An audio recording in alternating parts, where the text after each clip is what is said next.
할렐루야. 우리 옆에 분하고 이렇게 인사하세요. 존경합니다.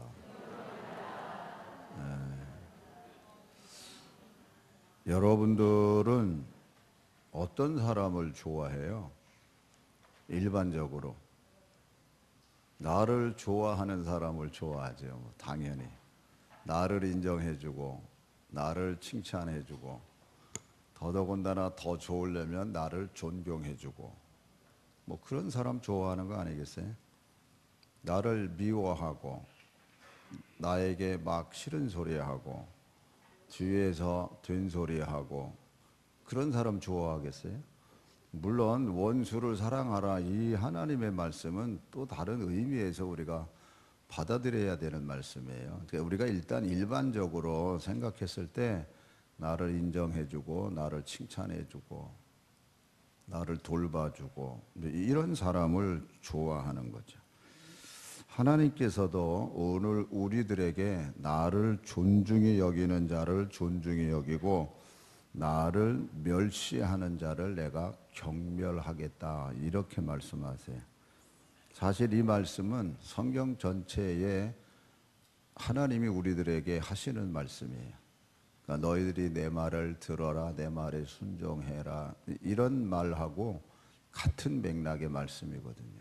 그런데 오늘 이 말씀 속에서는요, 하나님께서 엘리 가정에 화가 나셨습니다. 왜 화가 나셨나? 여기 27절에 보니까 하나님의 사람이 엘리에게 와서 그에게 이르되 여호와의 말씀에 너희 조상의 집이 애굽에서 바로의 집에 속하였을 때에 내가 그들에게 나타나지 아니하였느냐. 조상의 집이라는 거는 아론의 집을 얘기를 해요. 그러니까 너희 원래 아론에게 내가 제사장 직분을 맡겼다. 즉 28절부터 보면 이스라엘 모든 지파 중에서 내가 그를 택하여 내 제사장으로 삼아 그가 내 제단에 올라 분향하며 내 앞에서 에봇을 입게 하지 아니하였느냐. 이스라엘 자손이 드리는 모든 화제를 내가 내 조상의 집에 주지 아니하였느냐. 그러니까 아론을 대제사장으로 삼고 그의 후손들에게 제사장으로서 감당할 때 거기에 대한 모든 것을 또 하나님이 지분을 줬어요. 뭐 음식을 이렇게 바치면은 거기에 대한 부분을 또 제사장 목도 있고. 그런데 엘리의 아들들은 하나님 앞에서 바르게 하질 않았어요. 그래서 너희는 어찌하여 내가 내 처소에서 명령한 내 제물과 예물을 밟으며 네 아들들을 나보다 더 중히 여겨 내 백성 이스라엘이 드리는 가장 좋은 것으로 너희를 살찌게 하느냐. 객관적으로 아들을 소중히 여기는 것은 뭐 맞지요. 그런데 이 아들들이 지금 하나님 앞에서 더더군다나 제사장의 아들로서 하나님 앞에 제사 드리는 저들의 모습이 12절 그 앞에 보면 이렇게 얘기를 해요. 엘리의 아들들은 행실이 나빠 여호와를 알지 못하더라. 이렇게 되어 있습니다. 행실이 나쁜 행동은 13절부터 쭉 내려와요. 근데 문제는 하나님을 알지 못하더라. 아니 엘리 제사장의 집에서 자라나는데 하나님을 알지 못하더라 이렇게 되어 있어요. 그러니까 하나님을 정말 알지 못하니까 이런 행동들을 하는 거예요. 그래서 17절에 가서 보니까 그래요. 그 소년들의 죄가 여호와 앞에 심히 크면 그들이 여호와의 제사를 멸시하임이었더라 이렇게 되어 있어요. 그러니까 하나님을 무시한 거예요. 그래서 자기 마음대로 제사장이 이 백성들이 하나님 앞에 드려질 제물을 갖고 오면 자기 마음대로 먹고 싶은 거 먹고 막 그래요. 위에 있는 거 보면. 더 나아가서는 22절 엘리가 매우 늙었더니 그의 아들들이 온 이스라엘에게 행한 모든 일과 회막문에서 수종드는 여인들과 동침하였음을 듣고 그들에게 이르되 너희가 어찌하여 이런 일을 하느냐. 내가 너희의 악행을 이 모든 백성에게서 듣노라. 내 아들아, 그리하지 말라. 내게 들리는 소문이 좋지 아니하니라. 너희가 여호와의 백성으로 범죄하게 하는도다. 이렇게 돼 있어요. 그러니까 그들의 행위가 하나님 앞에서 잘못된 것을 그냥 방치해 두고 있는 거예요. 그래서 하나님께서 엘리 집에 하나의 그 재앙을 예언합니다. 그래서 31절에 보니까 이래. 보라, 내가 네 팔과 네 조상의 집 팔을 끊어 네 집에 노인이 하나도 없게 하는 날이 이를지라. 이스라엘에게 모든 복을 내리는 중에 너는 내 처소의 환난을 볼 것이요 내 집에 영원토록 노인이 없을 것이며 내 제단에서 내가 끊어 버리지 아니할 네 사람이 내 눈을 쇠잔하게 하고 내 마음을 슬프게 할 것이요 내 집에서 출산되는 모든 자가 젊어서 죽으리라. 내 두 아들 흠니와 비느하스가 한날에 죽으리니 그 둘이 당할 그 일이 내게 표징이 되리라. 그는 다른 이 예언도 하지만 진짜 네 두 아들은 흠니와 비느하스가 한날에 죽으리라. 그 둘이 당할 그 일이 내게 표징이 되리라. 이렇게 돼 있어요. 그래서 4장에 가서 보면 엘리의 집안이 이제 블레셋하고 싸웁니다. 블레셋하고 싸울 때 법궤를 뺏기는 일이 생겨요. 법궤를. 그리고 그 전쟁에서 흠니와 비느하스가 진짜 죽어요.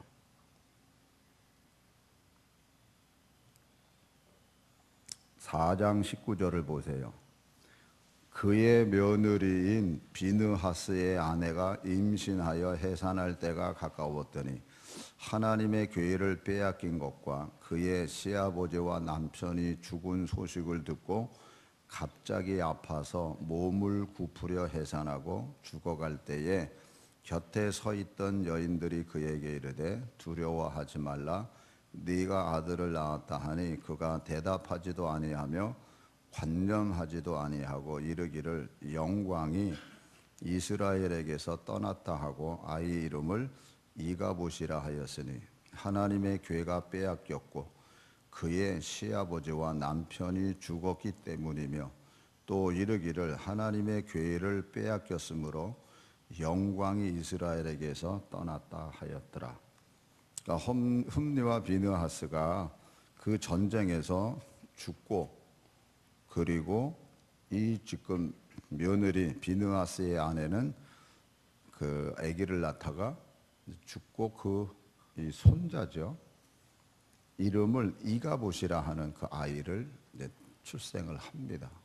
근데 여기서 우리가 좀 큰 틀을 봐야 될 게 아론의 후손이거든요. 아론의 집의 가계를 우리가 보면 민수기 3장 1절부터 볼게요. 여호와께서 시내산에서 모세와 말씀하실 때에 아론과 모세가 낳은 자는 이러하니라. 아론의 아들들의 이름은 이러하니 장자는 나답이요 다음은 아비후요 엘르아살과 이다말이니 이는 아론의 아들들의 이름이며 그들은 기름 부음을 받고 거룩하게 구별되어 제사장 직분을 위임받은 제사장들이라. 나답과 아비후는 시내 광야에서 여호와 앞에 다른 불을 들이다가 여호와 앞에서 죽어 그러니까 자식이 없었으며 엘르아살과 이다말이 그의 아버지 아론 앞에서 제사장의 직분을 행하였더라. 엘르아살과 이다말이 제사장의 직분을 행하는데 이다말의 후손이 바로 엘리 제사장입니다. 엘리 제사장. 그러니까 이다말 계열. 엘르아살은 이제 다른 저 셋째 아들이죠. 이제 그걸 여러분들이 일단 기억을 하세요. 그런데 이 엘리 제사장 집에 하나님이 이렇게 너희들 두 아들 같이 죽을 것이고 너희들 자손들이 좋지 않은 열매를 맺을 것이다. 이렇게 예언을 하셨어요. 그런데 여러분 하나님의 법에 뭐가 있냐면 부모의 죄가 자식에게 내려가고 또 그 자식에게 내려가게 돼 있지 않아요. 그러니까 부모의 죄가 그 자식에게 내려갈 수는 있지만 그 자식이 죄를 여기서는 지금 엘리도 죄를 범하고 그 두 아들도 죄를 범했기 때문에 동시에 죽은 거예요. 그리고 나서 하나님이 너희들 자손들 속에 이제 축복이 없다라고 예언을 하셨는데 꼭 다 그러냐? 그렇지가 않아요. 왜냐하면 엘리 제사장의 가계를 볼게요. 그림 띄워주세요. 흠니와 비느하스예요. 비느하스가 둘 다 죽죠. 죽을 그 무렵에 그 아내가 아기를 낳은 게 이가봇이에요. 그런데 거기에 아들이 또 하나 있어요. 아히두비. 근데 여기는 그때 난 아이가 자식이 없어서 이걸로 끝나요. 여기는. 근데 아히둠이 자식을 낳는데 아비멜렉이 아히야라고도 이름을 하고 아비멜렉이라도 이름하는데 이 아비멜렉이 누구냐 하면 사울 왕과 다윗 왕 있을 무렵에 사울 왕이 다윗을 죽이겠다고 했을 때 다윗이 도망을 가요. 그래서 그 당시에 제사장이 아비멜렉입니다. 그러니까 아비멜렉에게 와가지고 음식도 먹고 도망을 가요. 이 소식이 사울에게 들려서 사울이 아비멜렉을 죽입니다. 가족을 다 죽일 때 그 아들 아비아달이 도망을 쳐요. 도망을 쳐서 이제 다윗에게로 도망을 갑니다. 그래서 다윗 밑에서 이제 제사장 일을 해요. 그런데 이 아비아달이 솔로몬이 왕이 되잖아요. 솔로몬이 왕이 됐을 때 그때 아도니아라는 배다른 아들이 왕이 되겠다고 반란을 일으켜요. 반란을 일으킬 때 이 아비아달이 그 반란 속에 들어가요. 솔로몬을 대적해요. 근데 솔로몬이 이제 이기잖아요. 그래서 아비아달에게 뭐라 그러냐 하면은 왕상 2장 26절. 왕이 이게 솔로몬 왕이에요. 제사장 아비아달에게 이르되 내 고향 아나돗으로 가라. 너는 마땅히 죽을 자이로되 네가 내 아버지 다윗 앞에서 여호와의 궤를 메었고 또 내 아버지가 모든 환난을 받을 때에 너도 환난을 받았은즉 내가 오늘 너를 죽이지 아니하노라 하고 아비아달을 쫓아내어 여호와의 제사장 직분을 파면하니 파면한 거예요. 그러니까 여호와께서 실로에서 엘리의 집에 대하여 하신 말씀을 응하게 합니다. 그러니까 제사장의 직분을 막아버린 거예요. 근데 이거는 아비아달이 솔로몬 왕의 반란군에 자기가 들어가서 거기를 응원했기 때문에 결과가 이렇게 된 거지.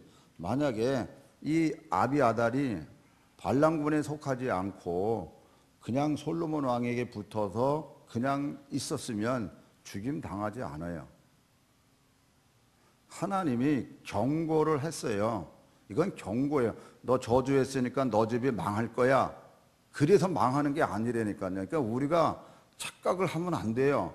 하나님은 항상 하나님 뜻대로 사는 사람은 어떤 누구든지 죄를 져도 하나님께로 돌아오면 하나님이 다 용서해 주세요. 근데 아비아달은 무슨 마음에서 그랬는지 몰라도 솔로몬을 대적하는 자리에 섰기 때문에 결국에는 제사장 직분이 거기서 끝나요. 그러나 그림 다시 띄워주세요. 여기 이 라인은 끝나요 이제. 그런데 아히둠의 아들이 아비멜렉만 있는 게 아니라 사독이 있어요. 사독이. 여기는 하나님 뜻대로 모든 일을 감당을 해요. 그래서 이 사독을 통해서는요 에스라가 등장을 해요. 그 에스라 7장 1절에서부터 보면은 족보가 쭉 다 나와요. 그런데 여기는 아히둠의 아들 사독은 아론의 자손 셋째 아들 이 엘르아살 족보에 들어가 버려. 이다말의 족보에 있는 게 아니고 여기는 이다말의 족보에서 내려오는 건데 이때 아히둠과 사독, 이 사독 여기서는 같이 이쪽으로 들어와요. 엘르아살의 족보에 들어가요. 그래서 역대상 6장 1절에서부터 7절 거기 보면 바벨론 포로에서 돌아와서 이스라엘 백성들이 다시 회복되는 명단이 나오는데 레위의 아들들은 게르손과 그핫과 무라리요 그핫의 아들들은 아므람과 아스할과 헤브론과 우스엘이요 아므람의 자녀는 여기서 아론과 모세와 미리암이요 아론의 자녀는 나답과 아비후와 엘르아살과 이다말이며 엘르아살은 비느하스를 낳고 비느하스는 아비수아를 낳고 아비수아는 붓기를 낳고 붓기는 우시를 낳고 우시는 스라히야를 낳고 스라히야는 무라옅을 낳고 무라옅은 아마랴를 낳고 아마랴는 아히둡을 낳고 이렇게 돼. 아히둡이 여기에 들어와요. 아히둡은 사독을 낳고 사독은 아히마하스를 낳고 이렇게 되는데 요 아론의 가족을 아론의 족보를 또 다시 49절에 가서 보면 별도로 또 이렇게 정해 놔요. 그때 보면 이렇게 돼 있어요.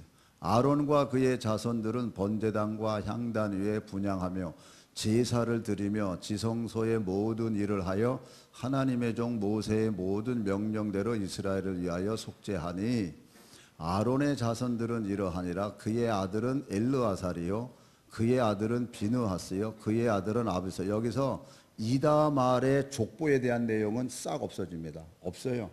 넷째 아들 아론의 넷째 아들에 대한 족보는 없어져 버려요.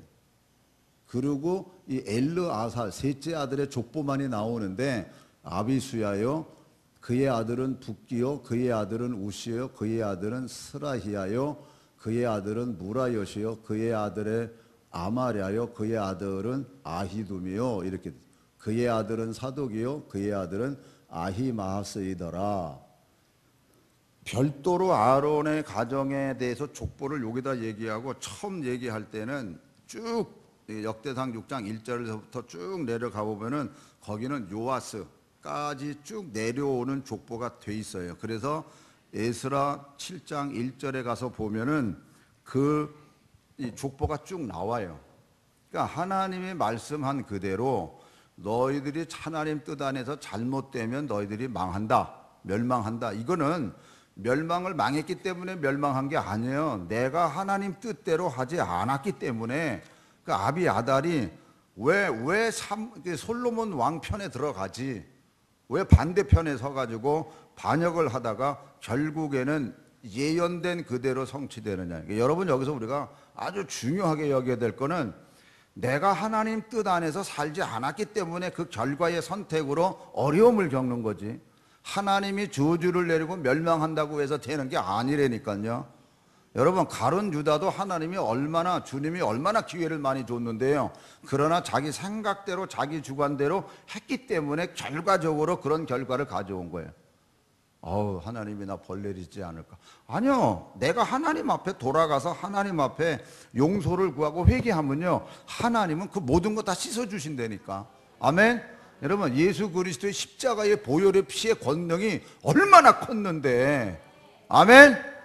그럼에도 그건 크다고 그러면서 여전히 내가 내 삶을 내 주장대로 내 뜻대로 내가 주인이 돼서 살아가니까 문제가 엉클어지는 거예요. 여러분 내가 선택한 거지 하나님이 벌 줘가지고 내가 안 된다, 아니에요. 내가 선택한 거라니까. 옆에 분하고 이렇게 그냥 다시 인사하세요. 하나님을 존중합시다. 네, 진짜 하나님을 존중하세요. 하나님을 존중하지 않는다는 건 뭐예요? 한마디로 무시하고 거역하는 거예요. 그런데 성경에 보면요, 독특한 말이 있어요. 하나님의 말씀을 농담으로 여기더라, 경홀히 여기더라, 다시 말하면 업수히 여기더라, 그리고 만홀히 여기더라. 이건 다 통째적으로 얘기하면 하나님 말씀을 무시하는 겁니다. 농담으로 여긴다고 하는 거는요, 창세기 19장에 나오는 그 말씀을 빌리면 내가 육신의 정력대로 그냥 살고 싶어서. 창세기 19장이 뭐냐면은 이 롯을, 그 소돔과 고모라 성 멸망할 때 하나님의 사자가 와가지고 롯을 이렇게 인도하잖아요. 그랬을 때 말씀이에요. 창세기 19장 12절부터 볼게요. 보세요. 그 사람들이 롯에게 이르되 이 외에 내게 속한 자가 또 있느냐? 내 사위나 자녀나 성 중에 내게 속한 자들을 다 성 밖으로 이끌어내라. 그들에 대한 부르짖음이 여호와 앞에 크므로 여호와께서 이곳을 멸하시려고 우리를 보내셨나니 우리가 멸하리라. 롯이 나가서 그 딸들과 결혼할 사위들에게 말하여 이르기를 여호와께서 이 성을 멸하실 터이니 너희는 일어나 이곳에서 떠나라 하되 그의 사위들은 뭐로 여겼더라? 무슨 소돔과 고모라 성이 멸망한다고. 아니 무슨 소돔과 고모라 성이 갑자기 멸망합니까? 헛소리 하지 마세요. 아니야, 하나님의 사자가 멸망시킨대. 그러니까 우리가 빨리 나가야 돼. 에이, 그따위 소리 하지 마세요. 무슨 이런 낮에 좋은 날에 왜 소돔과 고모라가 갑자기 멸망합니까? 그리고 농담으로 여겼어요. 그러니까 육신의 정력대로 그냥 살고 싶어서 귀뚱으로 듣는 거예요. 그런데 롯도 역시 마찬가지. 그랬으면 롯은 빨리 지체하지 말고 나와야 될 거 아니에요. 근데 롯의 행동을 봐요. 16절. 그러나 롯이 지체할 이유가 없어요. 더 데리고 나올 사람이 없어요.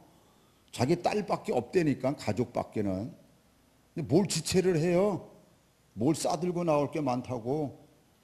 지체하니까 그때 그 사람들이 롯의 손과 그 아내의 손과 두 딸의 손을 잡아 인도하여 성 밖에 두니 여호와께서 그에게 뭐를 더하셨더라? 자비를 더하신 거예요. 야야 빨리 나가, 빨리 너 이러다가 큰일 나. 그러니까 나왔어요 일단. 그랬더니 그 사람들이 그들을 밖으로 이끌어낸 후에 이르되 도망하여 생명을 보존하라. 돌아보거나 들에 머물지 말고 산으로 도망하라. 산으로 멸망함을 면하라. 그랬더니 롯이 그들에게 이르되 내 주여 그리 마옵소서. 주의 종이 주께 은혜를 입었고 주께서 큰 인자를 내게 베푸사 내 생명을 구원하시오나 내가 도망하여 산에까지 갈 수 없습니다. 두렵건대 재앙을 만나 두를까 하나이다. 가기도 전에 죽을 것 같으니까 보소서 저 성읍은 도망하기에 가깝고 작기도 하오니 나를 그곳으로 도망하게 하소서. 이는 작은 성읍이 아니니까 내 생명이 보존.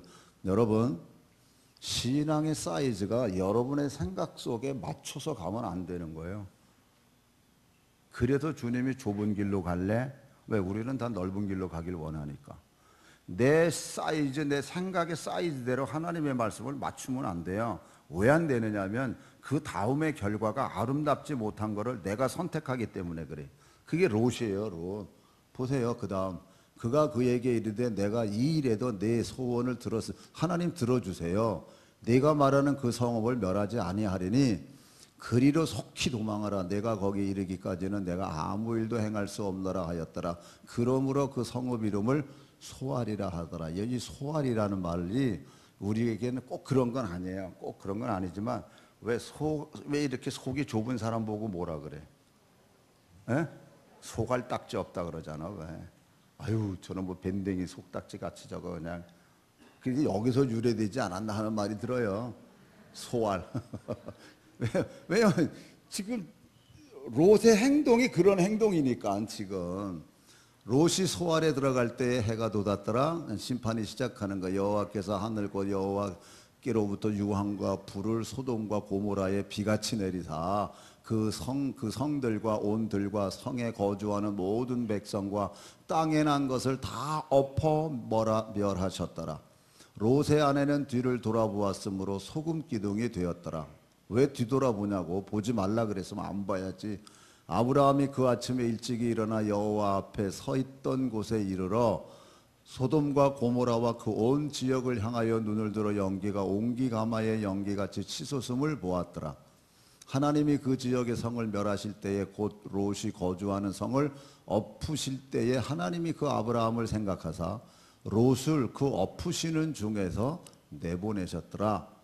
롯이 소알에 거주하기를 두려워하여 두 딸과 함께 소알에서 나와 산에 올라가 거주하되 그 두 딸과 함께 굴에 거주하였. 여기서 소알에 거주하기를 두려워해서 두 딸과 함께 소알에서 나와 산에 올라갔다 이렇게 돼.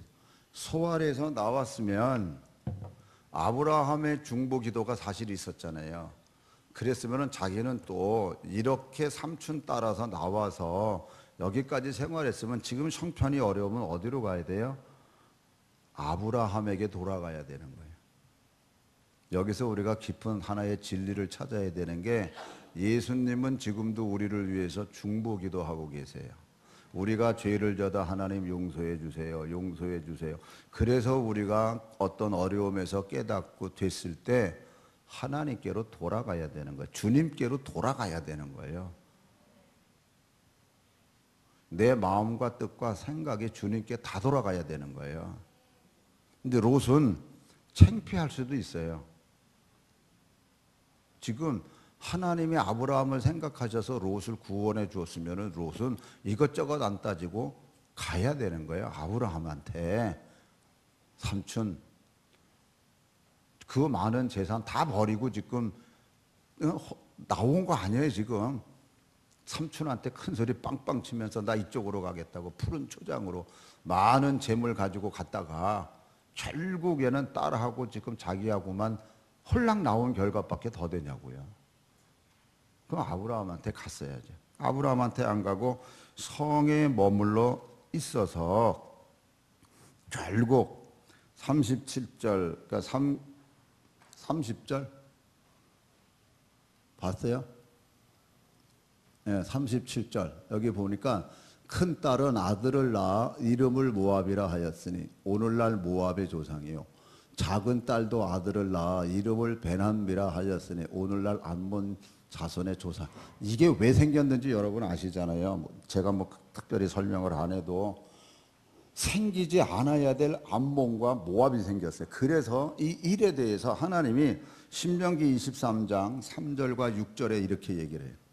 암몬 사람과 모압 사람은 여호와의 총회에 들어오지 못하리니 그들에게 속한 자는 10대뿐 아니라 영원히 여호와의 총회에 들어오지 못한다. 왜 그러냐? 그들은 너희가 애굽에서 나올 때에 떡과 물로 너희를 길에서 영접하지 아니하고 거꾸로 메소미다의 드볼 사람 부올의 아들 발람에게 뇌물을 주어 너희를 저주하게 하려 하였으나 네 하나님 여호와께서 너를 사랑하심으로 네 하나님 여호와께서 발람의 말을 듣지 아니하시고 네 하나님 여호와께서 그 저주를 변하여 복이 되게 하셨나니, 이렇게 돼 있어요. 내 평생에 그들의 평안함과 형통함을 영원히 구하지 말지니라. 잘못된 결과를 가져왔기 때문에 하나님의 총회에 들어가지 못하게 하셨을 뿐만 아니라 그들의 하는 행위를 보면 이스라엘이 출애굽을 해가지고 올 때 거슬러 올라가 보면은 이게 가까운 관계잖아요. 아브라함의 후손이고 모압과 암몬은 뭐예요? 롯의 후손들이란 말입니다. 그랬을 때 오히려 방해하고 회방하고 멸망하기를 저주하고, 그랬기 때문에 결국에는 아브라함의 그러니까 하나님의 총회에 들어오지 못한다라고 결정이 난 거예요. 아브라함에게 돌아갔으면 어떻게 결과가 됐을는지 그건 잘 모르죠.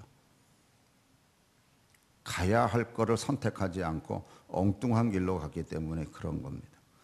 두 번째로, 하나님을 존경하지 아니하면 하나님을 경홀히 여겨요. 업수히 여깁니다. 왜요?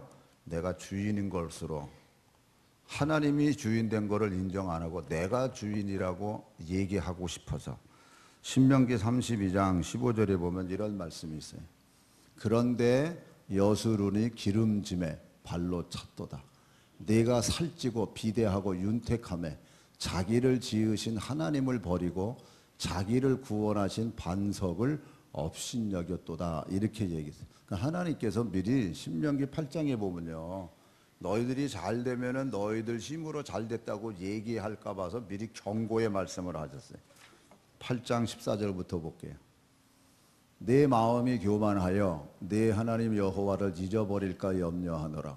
여호와는 너를 애굽 땅 종 되었던 집에서 이끌어내시고 너를 인도하여 그 광대하고 위험한 광야 곧 불뱀과 전갈이 있고 물이 없는 간주한 땅을 지나게 하셨으며 또 너를 위하여 단단한 반석에서 물을 내셨으며 내 조상들도 알지 못하던 만나를 광야에서 내게 먹이셨나니 이는 다 너를 낮추시며 너를 시험하사 마침내 내게 복을 주려 하심이었느니라. 그러나 네가 마음에 이르기를 내 능력과 내 손의 힘으로 내가 이 재물을 얻었다 말할 것이라. 네 하나님 여호와를 기억하라. 그가 내게 재물 얻을 능력을 주셨음이라. 이같이 하심은 내 조상들에게 맹세하신 언약을 오늘과 같이 이루려 하심이니라. 네가 만일 네 하나님 여호와를 잊어버리고 다른 신들을 따라 그들을 섬기며 그들에게 절하면 내가 너희에게 증거하노니 너희가 반드시 멸망할 것이라. 여호와께서 너희 앞에서 멸망시킨 민족들 같이 너희도 멸망하리니 이는 너희가 너희의 하나님 여호와의 소리를 청종하지 아니함이니라. 이렇게 여호와의 소리를 청종하지 아니함이라. 더 좋은 샘플이 뭐냐 하면요, 히스기야 왕이 죽을 병에 걸렸다 살아났죠. 그랬더니 얼마나 기뻐요. 그래서 그거를 축하하러 바벨론 사람들이 축하하러 옵니다. 그때는 아수르가 강할 때고 바벨론이 강할 때가 아니에요, 아직은. 그런데 히스기야가 너무 기뻐서 그냥 문안만 받으면 되죠. 왜 자기 곡간과 왕궁과 이 모든 걸 다 보여주냐고요. 그래서 히스기야가 책망을 합니다. 왕이요, 왜 그렇게 미련한 짓을 했습니까? 앞으로 저들로 말미암아 이 나라가 망할 겁니다. 아니, 그걸 왜 보여주냐고. 근데 진짜 아는 게 아니라 자기네들의 잘못된 하나님의 뜻 안에서 행동한 결과로 결국 나라가 망하는 결과를 봐요. 그러니까 여러분, 하나님은 경고의 말을 우리에게 던지세요.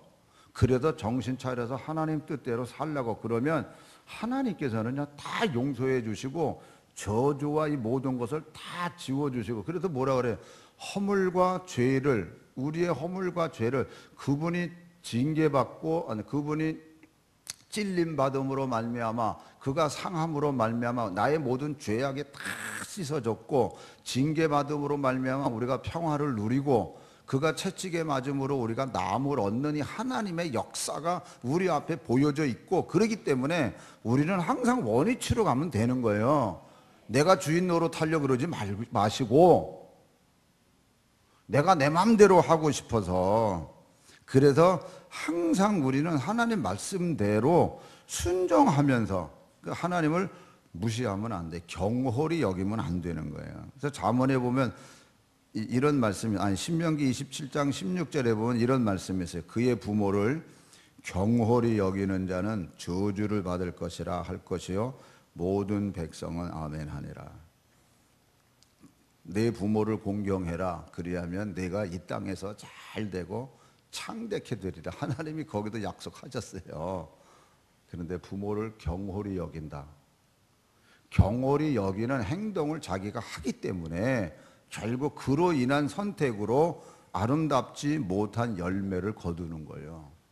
여러분, 우리가 이제 앞으로, 우리는 그게 지금 뭐 생활화되지 않고 잘 접촉하지 않지만 앞으로 젊은이들 속에서는요 지금 마약이 얼마나 성행하고 있는지 잠정적으로 그런 게 있어요.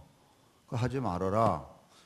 여러 가지 어렵다, 엉망이 된다. 그런데 순간적인 육신의 쾌락과 즐거움 때문에 무시하고 그런 일을 자꾸 하다 보면 뭐예요? 여러 가지 기능적으로나 심적으로나 폐인이 되고 만드니까요. 그러니까 결국에는 너희들이 저주를 받을 것이라는 게 하나님의 저주 때문에 저주가 되는 게 아니에요. 선택한 그 일 때문에 그렇다니까. 아시겠습니까? 그래서 정신 똑바로 차려야 되는 거예요. 마지막으로, 하나님을 존중히 여기지 않을 때 하나님의 말씀을 만홀히 여기는 거예요. 그러니까 아주 우습게 여기는 거예요. 지나가는 거예요. 한마디로 얘기하면. 그건 왜냐? 내 맘대로 살고 싶어서. 간섭받는 게 싫은 거예요. 간섭받는 게. 그래서 이사야 1장 2절 4절 다 같이 읽습니다. 하늘이여 들으라, 땅이여 귀를 기울이라. 여호와께서 말씀하시기를 내가 자식을 양육하였거늘 그들이 나를 거역하였도다. 소는 그 임자를 알고 나귀는 그 주인의 고유를 알건만은 이스라엘은 알지 못하고 나의 백성은 깨닫지 못하는도다 하셨도다. 슬프다 범죄한 나라여, 허물진 백성이여, 행악의 종자여, 행위가 부패한 자식이로다. 그들이 여호와를 버리며 이스라엘의 거룩하신 이를 만홀히 여겨 멀리하고 물러갔더라. 한마디로 얘기해서 간섭받는 게 싫은 거예요. 내버려 두라는 거예요. 우리 아이들 간혹 그러죠. 아이 나 좀 내버려 두세요. 다 컸어요. 뭐 이러고 얘기하죠. 뭐예요? 내 마음 속에 내가 주인이 되고 내 마음대로 살고 싶고 간섭받기 싫은 거예요. 이런 모든 것을 가리켜서 신약에서는 이렇게 표현해요. 요한일서 2장 15절 16절. 이 세상이나 세상에 있는 것들을 사랑하지 말라. 누구든지 세상을 사랑하면 아버지의 사랑이 그 안에 있지 아니하니, 이는 세상에 있는 모든 것이 육신의 정력, 안목의 정력, 이생의 자랑이니 다 아버지께로부터 온 것이 아니요 세상으로부터. 그러니까 육신의 정력, 안목의 정력, 이생의 자랑, 표현은 다르지만 사도 야고보는요, 이것은 다 땅으로부터 온 것이고 이것은 마귀로부터 온 것이다라고 야고보서 사도는 그렇게 또 가르쳐줘요. 이게 다 육신의 정력, 안목의 정력, 이생의 자랑. 한마디로 얘기하면은 내가 내 맘대로 살고 싶다는 거예요. 간섭하지 말아라. 사랑하는 성도 여러분, 정말 하나님을 존중히 여기면서 사는 사람은 어떤 사람일까? 진짜 어떤 사람일까? 여러분 오늘 아침에 부른 찬송을 여러분들이 어떤 마음으로 부르셨는지 모르겠어요. 431장 다시 한번 여러분 스크린은 띄지 마시고 찬송가를 펴세요. 431장입니다. 새 찬송가는 549장. 새 찬송가는 549장. 우리 1절부터 3절까지 가사를 한번 다 읽어보겠습니다. 내 주여 뜻대로 행하시옵소서. 온 몸과 영혼을 다 주께 드리니 이 세상 고락간 주 인도하시고 주관하셔서 뜻대로 하소서. 내 주여 뜻대로 행하시옵소서. 큰 근심 중에도 낙심케 마소서. 주님도 때로는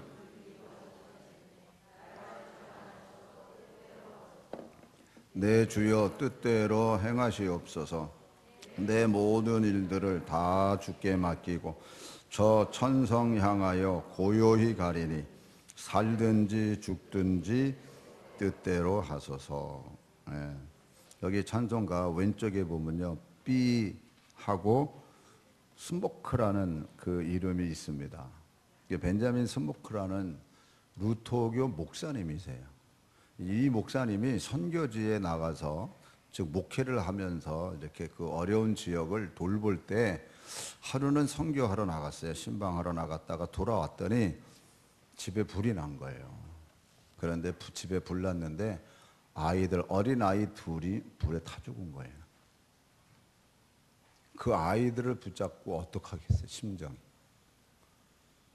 그리고 나서 이 가사를 쓴 거예요, 여러분. 내 주여 뜻대로 행하시옵소서. 온 몸과 영혼을 다 주께 드리니 이 세상 고락간 주 인도하시고 날 주관하셔서 뜻대로 하소서. 여러분, 하나님의 일 하다가 하나님의 어려운 지역에 가서 더더군다나 선교하고 돌보고 이러면 하나님, 우리가 이런 일 할 때 아이들을 돌봐주시고 지켜주시고 보호해 주셔야 되는 거 당연한 거 아닙니까? 어떻게 이렇게 비참하게 불에 타 죽게끔 만들어 놓습니까? 울부짖어 하소연하고 한탄하고 원망할 수도 있어요, 여러분. 그런데 이 목사님은 끝까지 내 주여 뜻대로 행하시옵소서. 큰 근심 중에도 낙심케 마소서. 주님도 때로는 울기도 하셨네. 날 주관하셔서 뜻대로 하소서. 내 주여 뜻대로 행하시옵소서. 내 모든 일들을 다 주께 맡기고 저 천성 향하여 고요히 가리니 살든지 죽든지 뜻대로 하소서. 여러분, 우리가 삶의 현장에서 여러 가지 많은 어렵고 힘든 일들을 만나죠. 그때 여러분 이렇게 고백할 수 있으시겠어요? 이게 진짜 하나님을 존중하는 거예요. 여러분, 하나님을 존중한다고 했을 때 여러분 조금 더 우리가 가족들 간에, 부부지간에, 또 부모와 자식 간에 얼마만큼 존중하면서 살아요? 부부지간에, 부모와 자식지간에 얼마나 존중하면서 사냐. 그거의 농도만큼 내가 하나님을 존중하는 거예요. 하나님을 이만큼 존중하는데 가족들 관계에서 존중이 얕다. 그건 있을 수 없는 일이에요, 여러분. 진짜 여러분 하나님을 아세요? 진짜 여러분 하나님을 아세요? 아는 우리들 같이 생활하는 이 성도들이라고도 조금 더 범위를 넓힐게요. 이 성도들을 여러분들이 얼마나 존중하면서 사세요? 아는 것도 못하는데 진짜 여러분들이 하나님을 아세요? 그냥 막연히 추상적인 개념이에요, 여러분. 그러면서 우리는 하나님을 안다 그러면서 한편은 내 마음대로, 내 생각대로, 내 뜻대로 간섭하지 마세요. 하나님, 여기까지만 당신이 하시고 이후부터는 내 뜻대로 내가 할 테니까 간섭하지 마세요. 이러고 가지 않나요, 혹시? 우리가 얼만큼 하나님을 존중하면서가. 그러니까 우리가 함께 사는 관계된 사람들을 얼마나 우리가 존중하면서 사나. 여러분, 억지로라도 존중하면 마음 가지고 사셔야 돼요. 왜냐하면 세상이 바울을 통해서 믿음의 아들 디모데에게 마지막 때가 되면 고통할 때가 오는데, 그때는 자식이 부모를 거역하고 말씀 그대로 사는 게 아니야. 거꾸로 살아야 다. 하나님을 사랑하는 것보다는 세상을 더 사랑하고, 그러니까 하나님을 완전히 무시하는 삶을 살아가는 세대가 오니까 너희들은 뭐요? 더 너희 자신들을 쳐서 복음에 복종하는 자가 되라. 그러면 여러분들이 선택한, 아마 저와 여러분들이 선택한 그 일이 축복의 고를 만들어내면 축복의 물이 거기 흘러가는 거예요. 근데 내가 그걸 안 만들어 놓으면 축복이 삐껴가는 거예요. 하나님이 축복을 안 주시는 게 아니에요. 내가 받을 만한 축복의 그릇을, 고를 내가 안 만들어 놓는 거예요. 존중하며 살기를 축원합니다. 모든 사람을 존중하며 살기를 축원합니다. 기도하겠습니다. 정말 이 가사처럼 내 주여 뜻대로 행하시